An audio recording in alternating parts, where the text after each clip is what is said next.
Hi, I'm Theresa, and I'm a cycle instructor here, and I'm also the director of the cycle department. I'm here to give you a basic rundown on how to attend a cycle class at Fitness Incentive. So the first thing you need to know about attending a cycle class for the first time is you should always arrive 5 to 10 minutes early so that your instructor can set you up properly. So your instructor is always happy to help you out, but if you want to come in and do it on your own, you're going to first hit this little person right here, and you're going to get this screen that says User Settings. You always want to arrow down to where it says Advanced.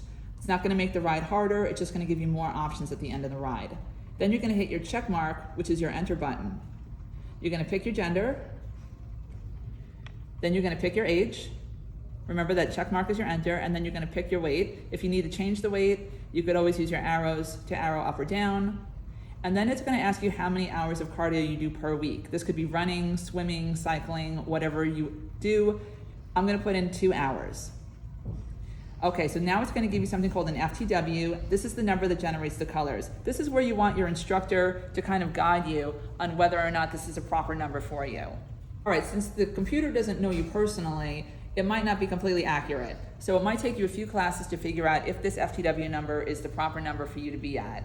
So just have fun with it, do what you can in class, and don't be too intimidated by the numbers. Remember, this is just a basic cycle 101. So I normally would have my cycling shoes on in here, but you don't necessarily need to have cycling shoes. Our bikes are all equipped with cages on the pedals so that you can wear regular sneakers. I've put my sneakers in the cages, and you're gonna go ahead and just grab the tail end here and pull it to tighten it up. And if you have a hard time with it, your instructor will help you with that. So now I've got my computer set up, I've got my sneakers in the cages.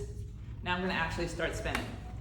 All right, so here's just a couple of words that you might hear in the cycle room, and I wanna make sure you know what they all mean. So if your instructor says you're in the saddle, that simply means that you're on the seat. If they say you're out of the saddle, there's 3 positions that you can be in out of the saddle. All right, so first position is traditional grip on the handlebars right here. All right, second position, you're gonna pick your butt up out of the saddle. You wanna keep your butt just above the saddle. So a good rule of thumb is that you should be able to feel the tip of the seat hitting your butt. If you're up here, that's not right. You wanna be back here, right above the saddle. One of the most popular positions is when we transition to third. So same thing, you're gonna pick your weight up, and now your hands are gonna be at the ends of the handlebars, but my butt is still over the saddle.